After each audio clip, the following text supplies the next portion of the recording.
Ooh. Is it gonna go to your head? Is that what you're saying? That's so important since it's. All righty. diesel. Good afternoon, commissioners, and back to you, Chair Harrington.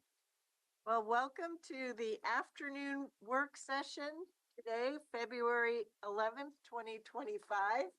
And you'll have to excuse us because some of us are acting like real teenagers this afternoon. So welcome to our outside guests for the topic of the TV highway.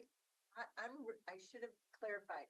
I'm referring to myself. I'm like ready to play hooky because it's a beautiful sunny day. So Tualatin Valley Highway Transit and Safety Project, locally preferred alternative. But no pressure on anybody here. So welcome to Jessica and David and our very own Stephen. Great. Good afternoon, Chair and Commissioners. Thank you for having us back. I'm just going to introduce our presenters today, and then I'll let them run through the presentation, and then I'll be here. Aaron Wardell's here. Jessica Pels is here. If you have questions for county staff, we can make sure to answer those. And then really the primary purpose of our briefing is that we wanted to just make sure that you all have the benefit of hearing about the locally preferred alternative for this project that's been in the works now for a couple of years, I think, and help provide any input or feedback to Commissioner Fye as the representative of the board on the project steering committees. Happy to have you all field us any questions. So with that, I will turn it over to Jess and Dave, and you guys can introduce yourselves. Sounds good. You want to introduce yourself first? Sure. David Alwas. I'm the capital planning manager at TriMet and the project manager for the TV Highway project. Sorry, chair's 3 inches shorter. It does have a lever. Oh, Oh, yeah, not the- this one. That's okay. Jess Sedeb, I'm a principal regional planner at Metro and the project manager for this effort at Metro. Thanks for having us back. We have one new member since the last time we were here. Nice to meet you, Commissioner. Just, big thanks to Commissioner Fye for her service on the steering committee over the last 2.5 years. It's been a while working together. So as Stephen said, our key purpose here today is to talk about the locally preferred alternative. The steering committee will vote on that potentially in this room, potentially on the internet on Thursday, weather depending. But that is what we're headed toward. We presented the draft LPA to our steering committee in January, and we're asking for that vote this week. So that's why we're before you today. And just to let you know, you all are the last in our series of presentations that we've been doing over the last couple of weeks. We were at the city councils of our other 4 jurisdictional partners over the last 2 weeks as well. Saved the best for last. 100%. Thank you. All right. Commissioner Willie was in one of the council meetings. This would be the second time you're hearing the presentation. Yeah, joined us in Cornelius, I believe. Yeah. Yeah, I did. Recently. Yeah. Good seeing you. Great. I'm ready. I got lots of questions. Excellent. Okay.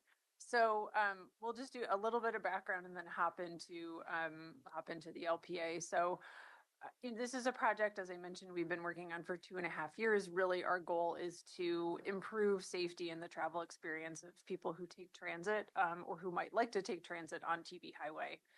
We're building on many years of planning experience, planning over the entire corridor by lots of jurisdictions. This is since 2009 was the first time this appeared in the high capacity transit strategy for the region. And we continue to also hear about the same types of community needs in this corridor: safety, better transit. But perhaps the biggest hope of this project is that we actually have something that moves forward and is not a plan, that we get into the process of funding and the Small Starts Grant Program with the Federal Transit Administration. So the Line 57 and TV Highway, we know there are more serious and fatal crashes along TV Highway than other roads in the region. In particular, people who are walking along TV Highway, there's a higher proportion of pedestrian crashes than other dangerous roads in the region. And we know that some of those are occurring near transit and for folks who are accessing transit. In terms of ridership, this is also one of TriMet's highest ridership lines. It's the highest ridership one in Washington County with over 6,000 riders a day. And it actually, within the entire TriMet bus system, has the highest bounce back in ridership since COVID-19.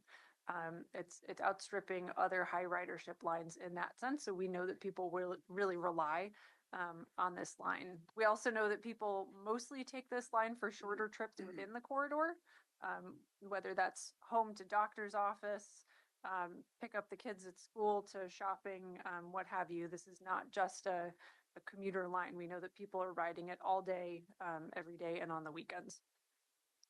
In terms of rider experience, the line and the road also just have a lot of needs. Stops. Some of them, this one in Aloha where this gentleman's waiting across the street from the Burger King. No lighting, no seating, no shelter, not even a curb between him and the adjacent traffic. So there's a real need out there to improve that rider experience and make sure that people feel like they're respected and that they have a dignified opportunity as a transit rider. Lastly, we're really hoping to improve travel times in the corridor for people taking the bus as well. It can take a lot longer to take the bus than driving these days. So, as I mentioned, this is just a little bit of background of where we've been. This project did first appear as a high capacity transit corridor in 2009 in the high capacity transit strategy. The county's done planning efforts, ODOT, the Get Moving 2020 work for the transportation measure, City of Forest Grove, Hillsborough, but basically everyone knows that work needs to happen in this corridor. So we're standing on the shoulders of those plans. Back in spring of 2022, our steering committee adopted a purpose and need statement for this project, identifying exactly what they wanted to get out of it. Also did a bunch of work on existing conditions to explain some of those problems that I just called out of the why of this project. In 2023 and 24, we launched into a bit of a design refinement. When I joined this project in fall of 2022, we had a project design and cost of about $550 million, which our steering committee and partners just really felt like was not ever going to be something that we could pull together. So at that point, we did a bunch of thinking about whether we could split the corridor, could we phase it, how could we adjust that project to make it work? And we heard strongly that the steering committee wanted to keep the project whole. A project at the same time, all the way in the existing line 57 from Beaverton Transit Center to Forest Grove.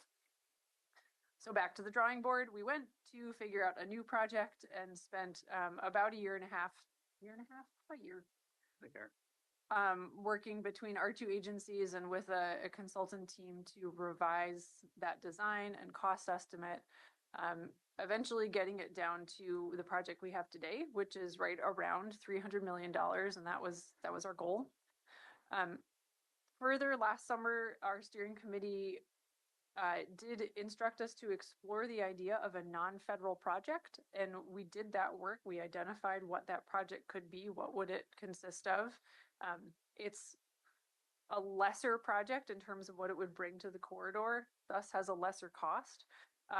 But what it came out to was that project was about $150 million, which is what the region will need to put in for that $300 million project as well. So in a no-brainer unanimous vote, the steering committee told us to move forward with continuing to figure out the federal project. So that's where we're at right now. We also wanted to mention and talk a little bit about the public outreach, and I'll do a little bit more explanation of the most recent round later in the presentation, but we have gotten a bunch of community feedback during this process over the past couple of years as well.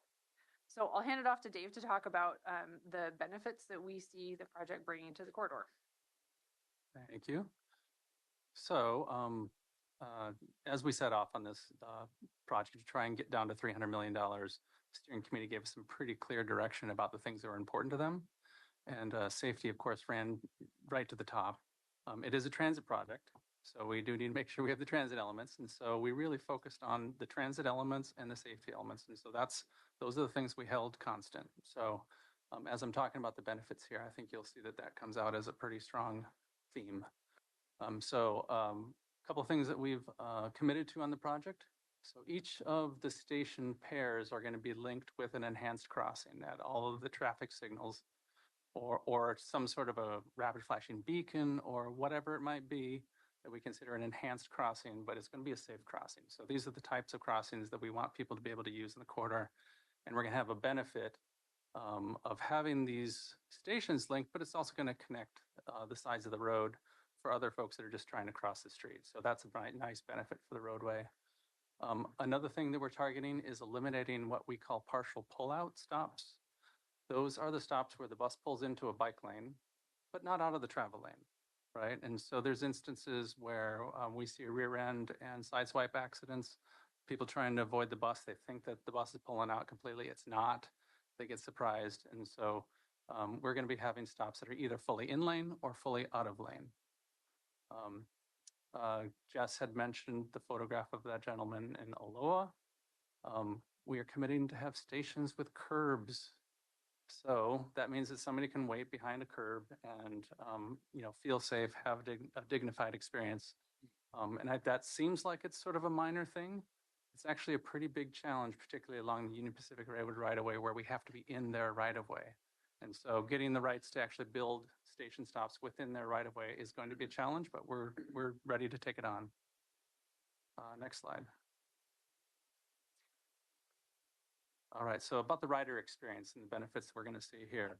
So the stations will have shelters. And this is going to be every station. Every station will have shelters, lighting, seating, and real-time arrival information. I will mention, just to be clear, the lighting will be provided by, you can see the pylon in the photograph here, and the station shelter itself. They actually have lighting on the undersides of them, and that provides about 2-foot candle lighting. So it's a pretty nice level of lighting. We don't have additional money in this budget for, pedestrian scale lighting along the length of the corridor. It'd be a wonderful thing to be able to do. It isn't currently in our budget. Doesn't mean we shouldn't try and work towards it.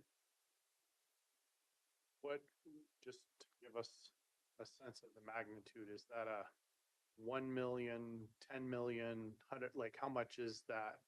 For lighting throughout Yeah, the I mean, corridor? why, That's a tough question. I think it's something we should look into. I probably couldn't give you a I number was right thinking you now. might know it. That's okay. Yeah, no, it would be probably, tens of millions. Tens of millions. Tens of millions. And I know that there has been work done. ODOT's doing work. I know Hillsborough's been doing work. And we will continue to coordinate with the projects that are happening outside of this project to, get the lighting located in the right places. So there's more things like that we need to coordinate on that the project can't do. I think you've heard that, this was a pretty large project in the ballot measure, the T2020 ballot measure. It was even larger then. And so there's a lot that we need to do on this corridor. And lighting is, of course, among those things we want to try and accomplish. But let's talk about the things we will accomplish. So we are going to provide riders with a faster and more reliable trip. So the things we're using to speed up the bus is transit signal priority at all the signals along the route. That's, I believe, 59 signals. ODOT is currently installing some of the fiber to accommodate that. We think we have about half of the corridor remaining to get fiber into, so some of that work's already underway. We are expecting to use all-door boarding on these buses, and the buses have 3 wide doors, very similar to the Division Transit or FX2 line. And there's a hop reader at every single door, so you can enter and exit from any door, and that makes the boarding process go a lot quicker. That, of course, has benefits to traffic as well, because that means that the bus is stopped in the lane a lot shorter period of time. So that's great. How much faster will the speed of travel be? You're saying it's twice as slow as a car now on average. We're targeting the speed 20%. That's what we're hoping. Between all of the different tools that we're going to use, we're targeting about a 20% improvement in travel time. Okay. We're hoping. We're seeing a little bit better than that on Division. So it depends on how the project plays out. We've got some questions to answer about places where we'd like to see bat lanes and some other physical priority that may or may not be possible depending on traffic analysis. So those numbers are going to slide up and down, and you'll have to ask us again because we'll be checking in. But in that range. Yeah, so I would say just be conservative. 15 to 20 is kind of where we would expect it to end up. But that's a nice improvement. That's a nice Do you improvement. want to describe that? Yes, business access transit lanes, that's a bat lane. So right running, generally the way they work is a bus pulls into that lane and can utilize it as long as it is. The only cars that should be in that lane are the ones that are actually using it to make a right turn to come and go from a driveway. So in theory, there should be less friction on that edge for the buses, and they should be able to use that to get up to the signal. And they've been working in practice pretty well throughout our system in other places. So it's a proven idea. Let's see here. So I think we've covered the physical improvements. We'll also be sure to be providing improvements at all of these stops to accommodate mobility devices, access improvements throughout. So, curb ramps that meet current standards, and trying to make connections where we need to make connections for safe crossings, things like that. I know there are some places along this corridor where we are hoping to do some stop spacing optimization, and I'll mention that in a moment here. But that means that we need to have good sidewalk connections between neighborhoods in those areas. And for example, between Hillsborough and Cornelius, there's some areas in there there are no sidewalks on either side. And so the project is expecting to take care of at least a sidewalk on one side there so people can come and go from where they need to, and they can get to those transit stops safely. So stop spacing optimization is another thing that we will be doing. That is really targeting the stops in the corridor that are the most important, the ones that people really need, and trying to increase the spacing a little bit between the stops out there so that the bus isn't stopping quite as frequently. It's a really important tool for being able to speed up the bus. It asks folks to walk just a little bit further. Not everybody, but some people are going to be walking a little bit further. But in total, they end up getting a faster trip. So. Does a zero emission mean electric, or what does it mean? Yeah, so zero emission vehicles. We are targeting electric, battery electric. Hydrogen is also a zero emission, and it is actually driving an electric motor. So they're both electric ultimately, but that is our goal, is to use zero emission buses. So is the purchase of those buses included in our $300 million budget? Yes, the purchase of the vehicles is in that amount. Yep. Some of the infrastructure to support that in the corridor is already going in at Beaverton Transit Center in terms of charging. Yep, that's so correct. Yeah, TriMet's actually kind of ahead of the game on that piece. We hope so. It's a federal grant. So we're hoping that we actually can get it built here in the next couple of years. So yeah, that's right. Yes, yes, exactly. All right, next slide. So the other thing that we'd like to mention is that currently the headways on TV Highway are 15-minute ways. And so we're proposing to actually improve those to 12-minute. And so that's a commitment that the project is willing to make. And I think it's going to be a nice benefit for the corridor. Another thing I want to mention, just because it's a little bit of a promotional piece for the work that we're also doing outside of this project. So we are working on an FX system plan at TriMet, and our goal is to have a network of FX lines throughout our region. And the TV Highway project, along with the 82nd Avenue project, which is ongoing right now, I'm sure you heard of, are sort of our study cases right now. Of course, the Division Transit project, which is open, is really informing our work.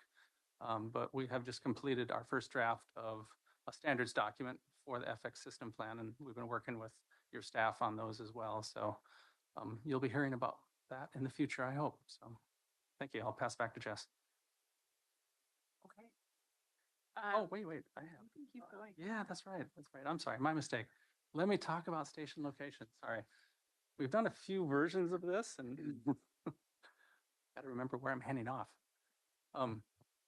So the way that we talked about, or the way that we identified the station locations in that stop optimization work, is identifying a number of different kind of points of analysis. And I'm just showing just one of those maps that came out of that work. This map happens to identify where we have lift activities. That's when we deploy a ramp on the bus.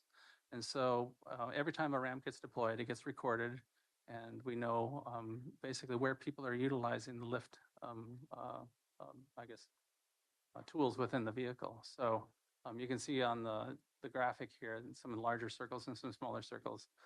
And so knowing where those lifts are is really important for us to understand, how people are using the system. And so this was one data point that was very important for identifying where those stops needed to be.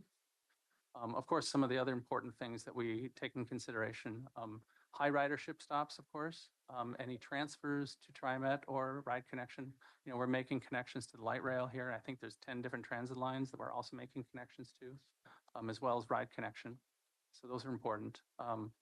And then we did a pretty good job of getting, community identified, locations. And so if it's a grocery store or if it's a nursing home or something like that, knowing where those are and mapping them helped us to understand where these stops really were important.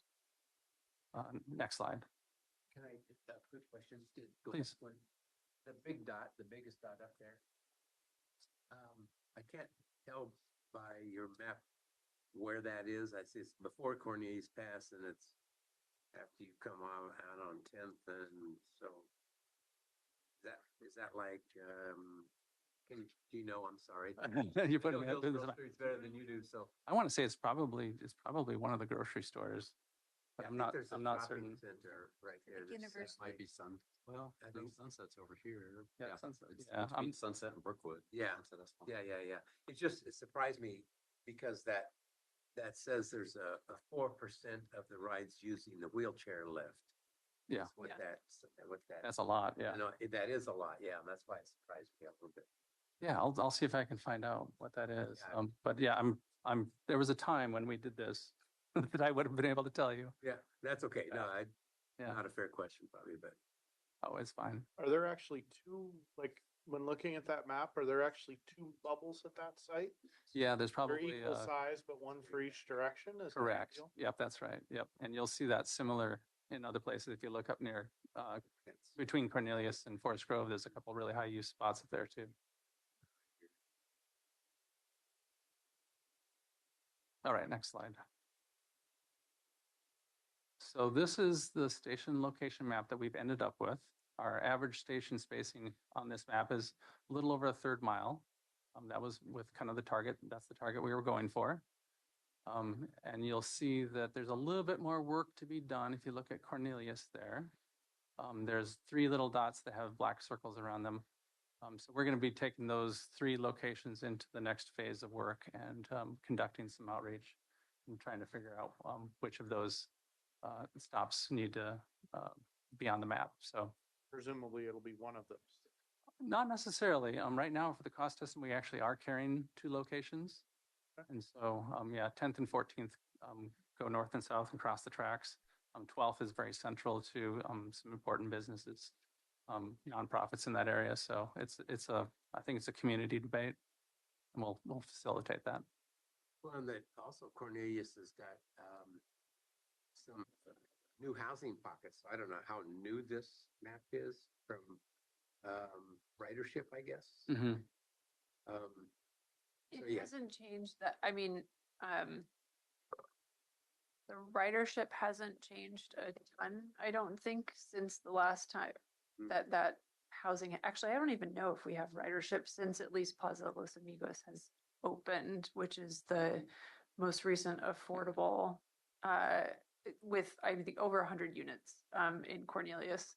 That's just opened, but we've certainly been kind of keeping track of that opening. There's another market rate development coming in with over 300 units. It's near the Fred Meyer, which would be served by this station at 20. Yeah, and both of those, I mean, first one you talked about is right behind Fred Meyer's, and Yes. the other one's on the other side of Fred Meyer. So there's kind of a density Yep. that's being built in there. So For sure. making sure that, I guess, are the decisions that are made for where the bus stops are, take that into consideration. Yeah, the city manager and the mayor have both been very, in particular, pointing, like making sure that we're aware of everything that's going on there. And I believe at our last steering committee, even Mayor Delange shared that the city had just acquired that Grande food site, which is closest to the station location at 14th.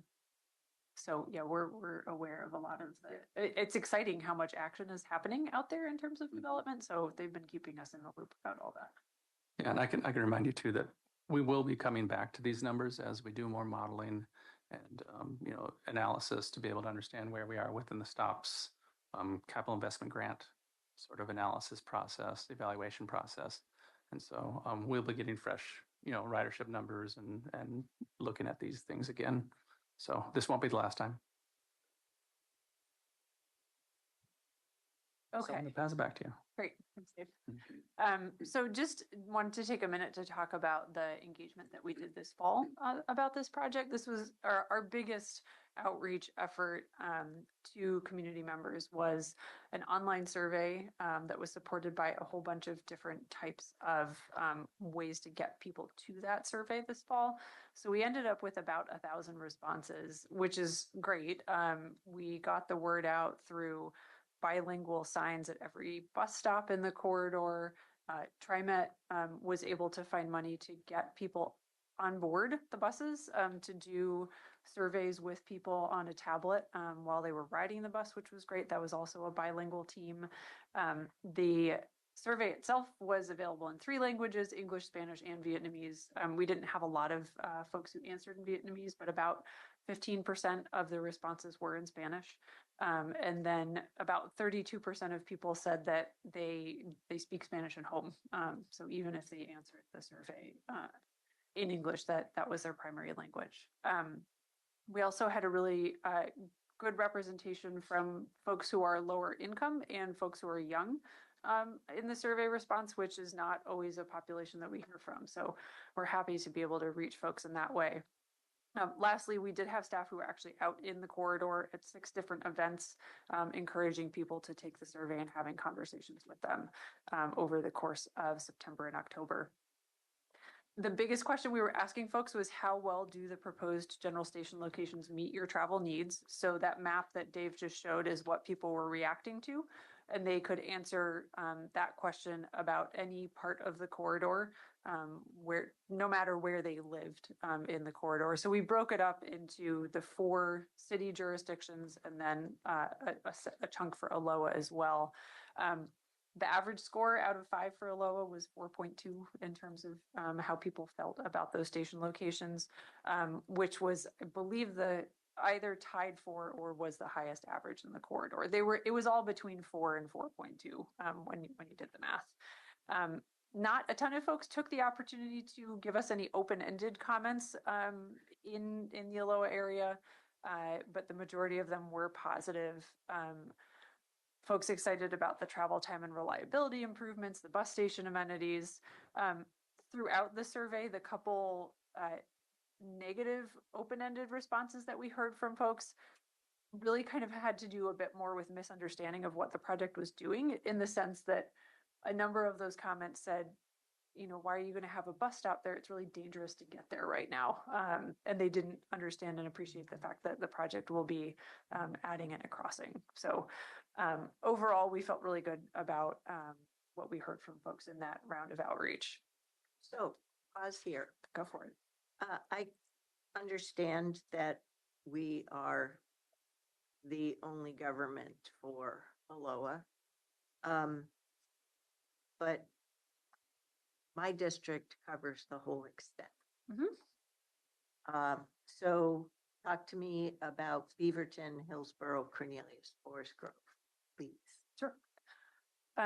So I mentioned that the average scores out of 5, as we were asking people on that scale, ranged from 4.0, which I can't remember who that was in the corridor. Cornelius. Okay. Yep. Which is not surprising, because for Cornelius, we asked them a supplemental question, which was, of these 3 station locations, 10th, 12th, and 14th, which one is most important to you? And in retrospect, Commissioner Snyder, your question, about are we looking for 1 station or 2? we really had assumed that we were carrying two stations in our cost, and that question that we asked people for that further detail may have colored how they scored the overall They were station thinking of the locations. context of one. Yeah. So it's possible that by asking them for that additional information, folks didn't feel quite as good about the station locations for their community, which is why that was the lowest average score for the corridor. Beaverton, Forest Grove, and Hillsborough were all pretty similar. It's a very small spread. They were all either 4.1 or 4.2. And the other thing that we really looked for in those open-ended responses was whether there were any specific comments about specific locations in the corridor. So we screened and read through all, 260, open-ended comments to see, were people in addition also mentioning specific locations to say, if they scored a place a 2, did they then say, these are the 2 station locations that really would need to be added back in to meet my needs? And no, there was not a preponderance of open-ended comments in there telling us you've got to add in, Elm back in Forest Grove. I'm pretty sure it's Elm we're getting rid of, not Cedar. They're all named after trees, so it gets a little confusing. But we did make a really concerted effort to look through those open-ended comments for themes related to specific locations. Further, when people scored a 1 or a 2 in that question, we followed up with a question about, why are you not satisfied with this?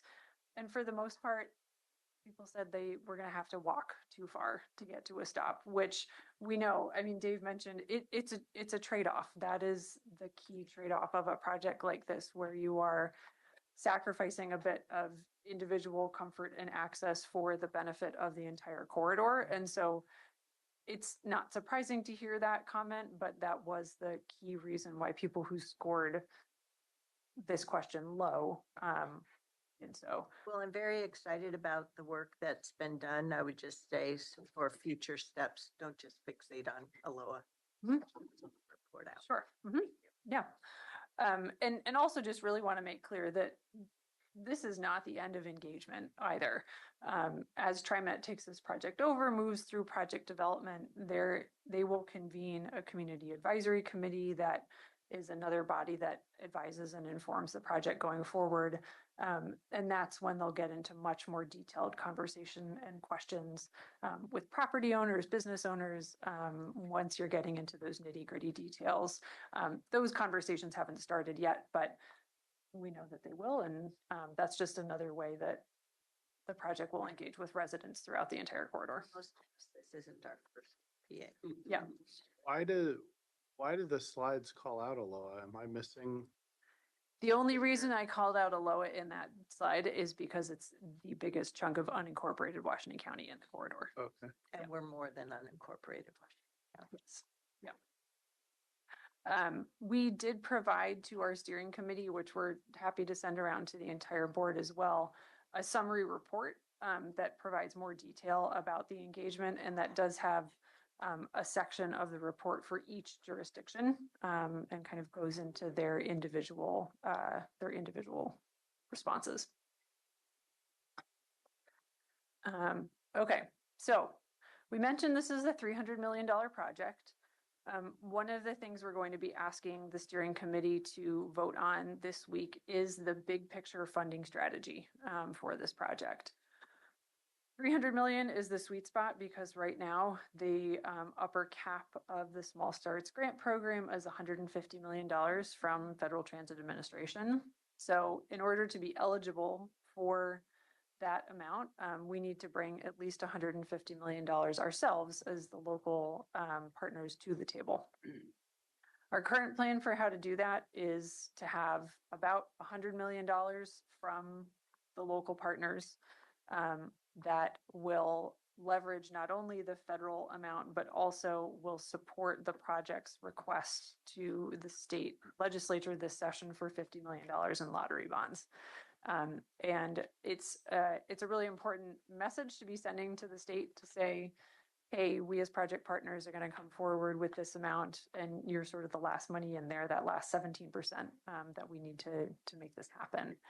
We did have really positive legislators breakfast in the corridor a couple weeks ago. Got some really good comments and support from Representative McLean. Rep Taichi was also there, and staff from other reps and senators in the corridor, as well as our federal delegation. So what that looks like in breaking that 100 million down a little bit more is we have requested, the project has requested $30 million from RUFA. I know that you all talked a little bit about that earlier today. And obviously it's not a done deal. There's an entire process associated with how the region talks to one another about what that bond looks like. First, whether or not to bond, and then what the program looks like. But the request is $30 million.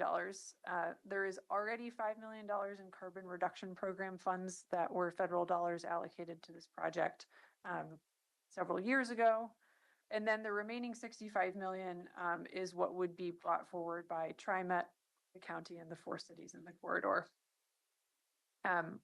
So that's the big picture funding strategy in terms of timing for when this all would need to be pulled together. TriMet is planning to apply for project development this summer, which is the first stage of getting into the federal pipeline. That means that immediately before that, we need to have all of the funds committed for project development. That's about $25 million across all of the partners. And committed meaning no further action needs to be taken on those dollars. So that's our first marker. The next marker would be in the following summer of 26 when we hit 30% design and go for a rating from the Federal Transit Administration. At that point, we need another $20 million. We believe that that is what would be covered by the RUFA funds. So it's the region who's coming together for that next marker, and then it's the last marker where we need to have 100% of the local match committed that jurisdictions and agencies would need to come forward with their construction portion of the funding, and that would be in summer of 27. Submitting for a grant agreement, you see that at the top there, that is the time when we would actually be, we, TriMet, would be applying to the federal government for funding for this project. So that is 2.5 years away. It's after the next midterms, which is probably a good thing. We know in the first Trump administration, funding did start to shake loose a bit more in this program after the midterms. We also know that in the first Trump administration, some of the only successful projects for funding were TriMet's. The both Division Transit Project and the Better Red Project were funded through the Capital Investment Grant Program in 2019, 2020? Somewhere around there. But those 2 projects were successful under that last administration. So that's our timeline of where we need to head. And if everything goes right and all the stars align, this would start revenue service in fall of 2030. So is there a bright line in there of a go, no go? Because it looks to me like we're spending $25 million. We haven't got a commitment yet for the 150 from the feds. We're spending 25 million. Then another 20 million. So I'm trying to figure out, if we're gonna all of a sudden be spending money and then we don't get the federal money, where is that? Yep.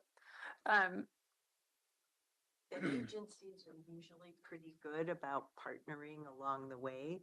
Certainly nothing is guaranteed, but we're not going to know for sure until after we apply for the grant, where it says submit for grant agreement. So we're gonna be $45 million into this. Yeah. Before we do that. Yeah. Oh, let's see what 25 really will be Was spent. spent. Yeah, the 20 is what needs to be committed and allocated for the project.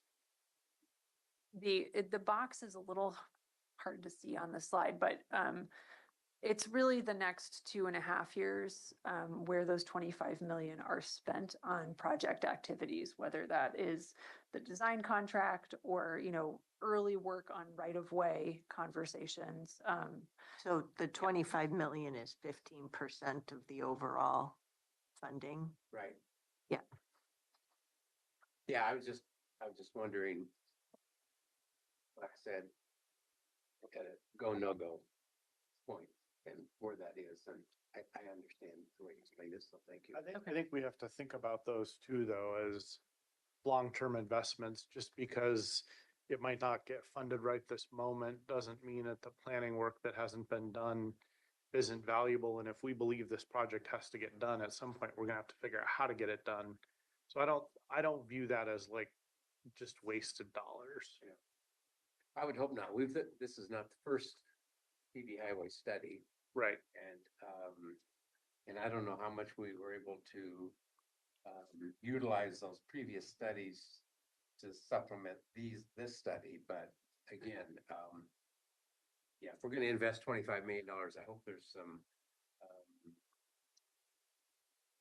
real stuff there, so that if we do have to hit the pause, we can pick it up from there. Yeah, I will say that this is going to result in construction drawings. And so, in theory, if this thing, needs to shift back a couple of years, those construction drawings are going to be pretty valid. So new cost estimating would be needed, but the construction techniques that we'd use would be the same. So, yeah. Great. Okay. Yeah. Thank you. I appreciate that perspective. I think we've had a couple partners also say that what is helpful about having even as much as design as we do to this point is that they are able to reference that when they have a development application coming in the corridor and know, okay, yeah, the long-term plan is to have a station here, and the long-term plan is that that station is going to need a little bit more space on this side of the road, so we need to have that conversation with the property owner. So there's even that value that's already coming. So I mentioned this earlier, what we're asking the steering committee for on Thursday is to approve the locally preferred alternative. And that LPA consists of the mode that we've talked about, bus rapid transit, the alignment, and then general station locations. And I just want to emphasize that those are general station locations. It's a map with a dot at this point, and that's what folks are agreeing to. They're not agreeing to the station is on the far side of Brookwood. That's a lot of work. We have done enough work in terms of design to get to a robust cost estimate that we believe in, but there's a lot more design work to do. So that's what the next couple of years are about, is taking the general location to the specific. But that's what they would be agreeing to in this vote. And then, as I mentioned, a high level commitment that we as partners across the region will be bringing $100 million to the funding strategy. So where are we heading after that? So we've got that meeting this week in February. In the spring, this project comes back to you all again. The process is that our steering committee approves the LPA themselves, but then every jurisdictional partner also approves the LPA. And that would come back to you as a body. The other thing that would come to you is the commitment of the funding. And because that funding would be over more than one budget year, it would come as an IGA between the county and TriMet that commit the funds both for fiscal year 26 and then for future fiscal year 27. And that's the same agreement that all of the funding partners would be coming to with TriMet. And we'll have, draft language for you all to review on that. But we'll be working with your staff as well to figure out what's the best way to bring those two decisions to you. Are they at the same time? What that whole process looks like, we'll have a lot of conversation with LUT staff about that. And then this summer, as I mentioned, TriMet is planning to apply for project development when all of those funds are committed. And it's at that point that we will hear about what the legislature has decided. And if we need to, have some more conversations about what that outcome means for the project, or what further discussion we need to have to fill that 17-ish% chunk. That's all we have. We're happy to take questions from you all. What is the anticipated contribution? I'm looking at Stephen perhaps. What is the anticipated contribution from the county? The total county contribution, we're estimating at $12 million. So about half for the project development phase, the early phase, and then the other half would be due at the time that we entered into, or TriMet entered into a construction agreement. 6 and 6. Essentially. Out of misstep or? Yeah, the funding that we've identified would be TDT funds. We have been sitting on some funds that were initially anticipated to go toward our share of the down payment of our contribution of anticipated $75 million county contribution to Southwest Corridor. So we allocated some funds about 5 years ago. They've just been sitting in that account for that purpose. So our proposal is to repurpose 12 million of those funds toward the needed local share for the transit project here on TV Highway. That's half the story for me. The other half of the story, and maybe this is a homework assignment, but what are the precipitating factors or the conditions by which Southwest Corridor would come back to life? And We'd be $12 million short. you, if you're still in your capacity, which I hope you are, or your successor is going to have to backfill that 12+ million dollars. And I Correct. just don't know if that's something that's possible in the next 5 years, 10 years, 15 years, 20 years. Yeah. I would just like some kind of grounding. Yeah, I'll say I've given that quite a lot of thought myself. I don't have a strategy in mind exactly yet, other than I think. Well, I think all the jurisdictions within Southwest Corridor Right.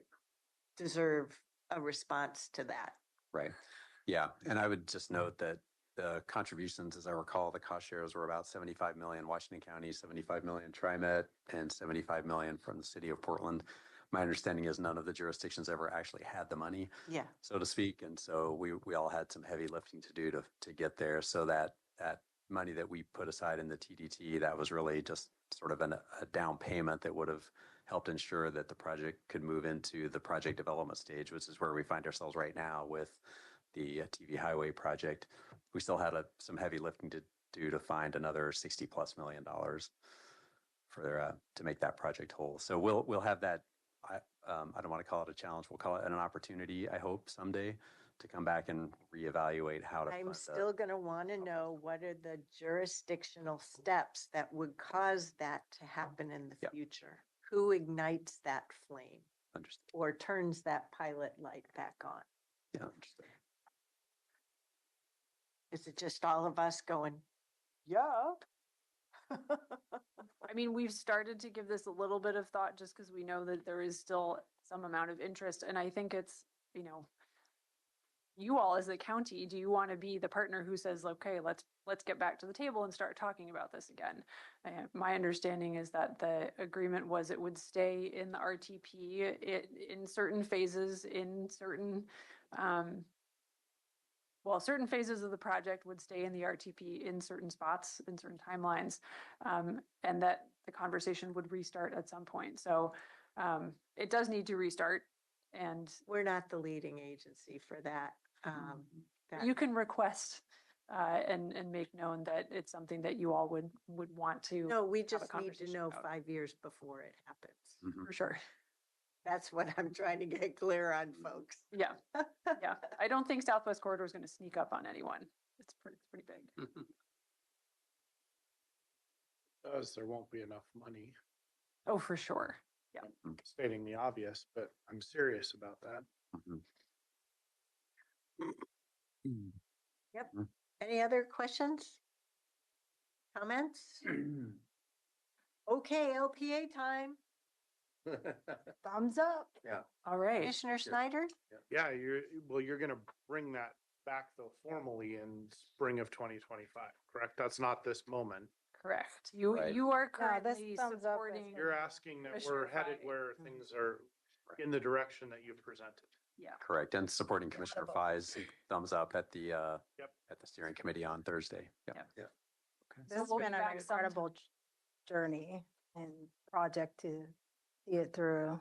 So, thank you for all your hard work.